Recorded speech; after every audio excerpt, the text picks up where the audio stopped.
coletivas, vamos colocar assim, muito elucidativas sobre recuperação judicial. Ao meu ver, foi ao meu ver não, ao ver de todo mundo, mas eu fiz questão de frisar, né, porque a gente é um canal do esporte e eu acho que eu posso perguntar e ao mesmo tempo fazer esse tipo de elogio. Eu elogiei porque foi um milagre. Eu usei esse tipo de situação, uma grande diferença, 80% de deságio. Inclusive, teve um colega nosso aqui, um colega que eu digo no chat, Valfrido, como eu não sou especialista em recuperação judicial, apesar de ter ido para a leitura, mas é muito assunto, muitas nuances, e como eu disse, não dá para ler o texto e achar que só aquele texto resolve, né? Sempre tem uma coisinha a mais. Aí o cara estava dizendo que eu dei notícia errada a respeito dos R$ 100, paga 20, e etc. Porque eu falei da questão do Richelli, né? Até a gente conversou aqui agora. Comenta um pouquinho dessa coisa do Richelli e o que é que tu achaste, já que você não teve essa oportunidade, né, nessa semana, bem dizer, aliás, foi ontem, né, e está tendo a oportunidade hoje, para falar do que você conseguiu verificar a respeito dessa recuperação judicial e dos assuntos que foram abordados, querido. É importante para o esporte, né? Porque o esporte consegue esses descontos, esse deságio de quase 80%. Então, uma dívida de 160 milhões vem para 24 milhões, dívidas milionárias. Não, e o que a gente fala sobre a questão dos valores trabalhistas...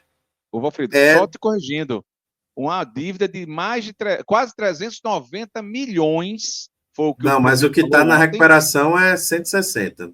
Baixou para 109. Mas aí é da recuperação. A recuperação era 160, foi para 24.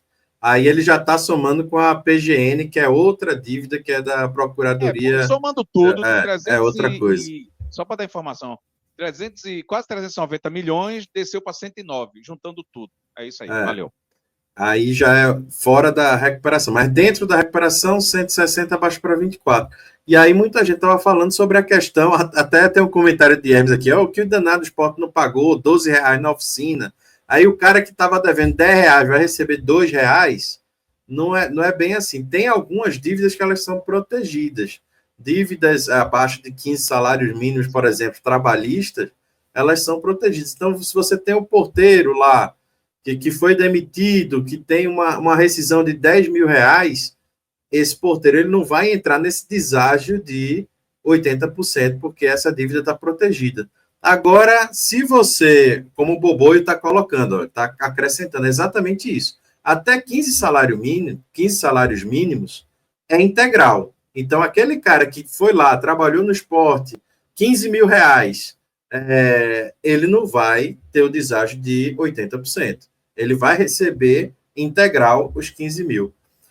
Agora, se a gente tem um funcionário, por exemplo, que vai receber, tinha direito, né, a R$700.000, vamos dizer, esse vai ter o deságio. Esse vai receber por volta de R$140.000, vai entrar no parcelamento e aí realmente vai ser diferente. O Richelli, que são as dívidas milionárias, esses vão sofrer o deságio, vão ter o parcelamento e o esporte vai pagar na forma que o juiz homologar. Lembrando que foi aprovada, né, na Assembleia de Credores, com o quórum que estava disponível na última reunião, e agora o próximo passo é a homologação do juiz.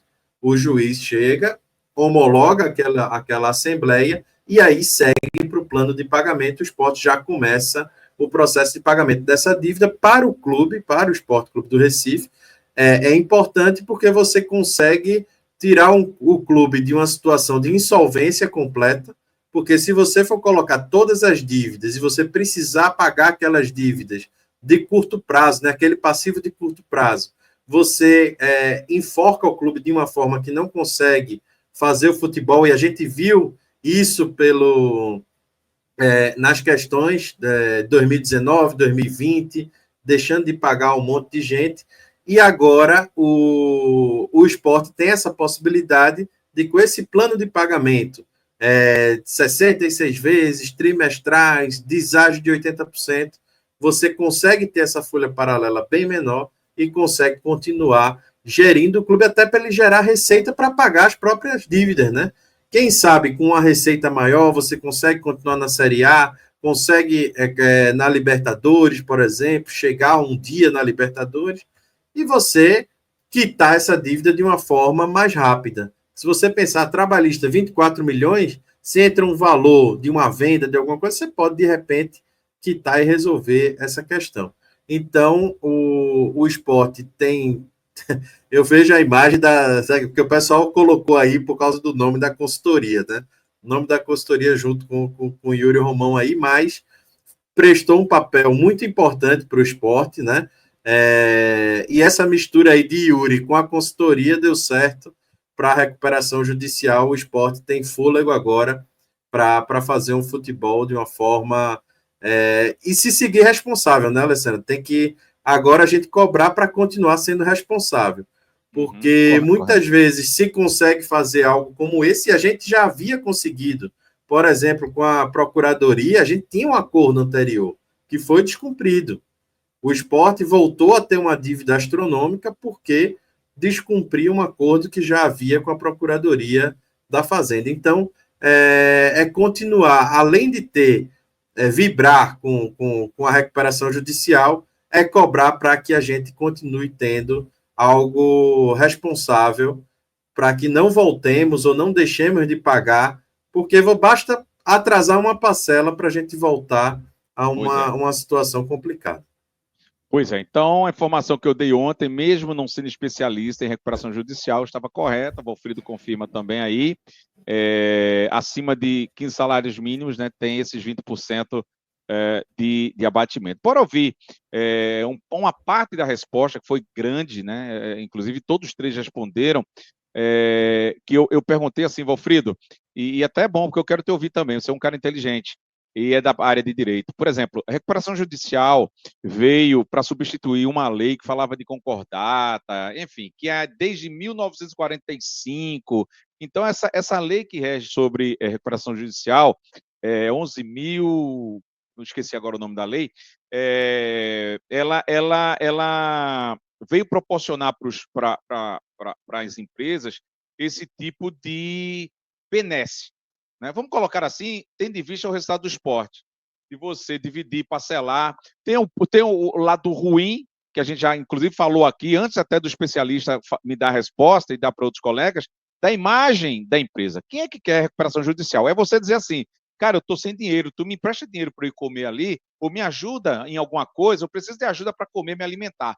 Né? Então, vai por esse viés aí de a empresa perder poder nesse sentido. Mas o futebol a gente sabe que é um mundo à parte, o esporte pediu, e o que eu perguntei é por que outros empresários bem-sucedidos que viram o problema do esporte financeiro, ficaram limitados aos problemas financeiros que o clube tinha, não recorreram a uma recuperação judicial, que é uma lei de 2005.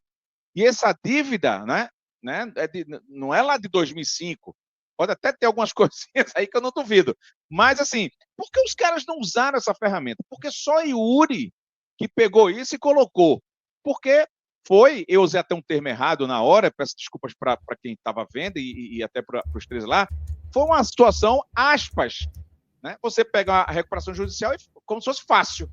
E foi o que surtiu. A palavra fácil eu coloquei como se tivesse surtido da porta do esporte para fora a recuperação judicial. Porra, foi uma coisa fácil. Usa a lei aqui, divide, parcela, vou conversar com os caras e seguir essas regras daqui. Foi nesse sentido, é porque eu me expressei equivocado lá na hora e surtiu como se não tivesse sentido o trabalho. Não é isso, não foi isso que eu quis dizer. Valfrido, por favor, tá falando? Só tem um detalhe, a lei é de 2005, mas para os clubes utilizarem a recuperação judicial a partir de 2021.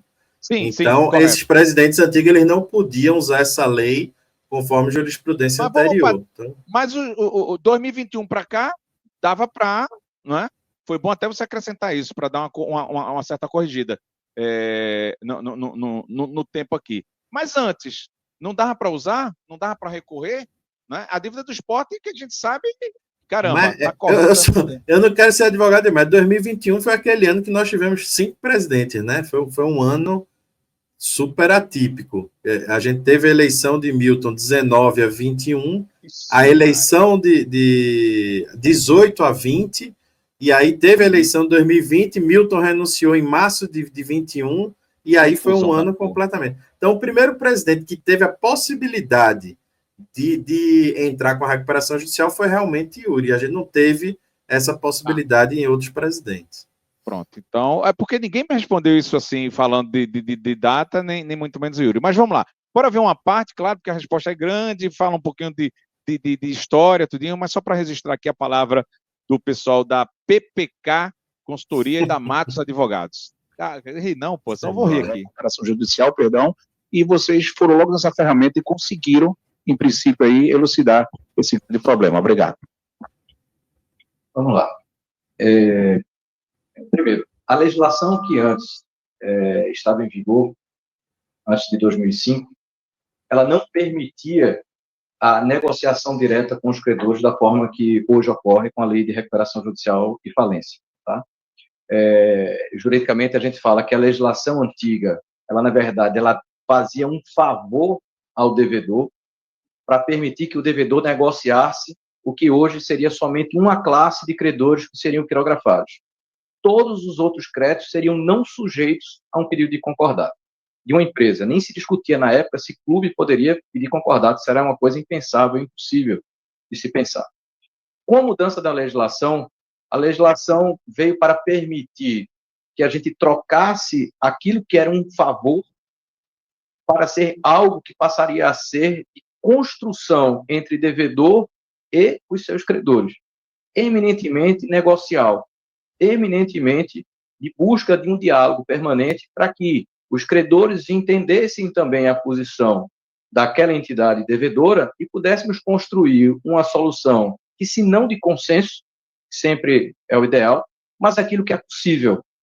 E aí o legislador foi muito inteligente em separar os credores por suas classes ou por seus interesses.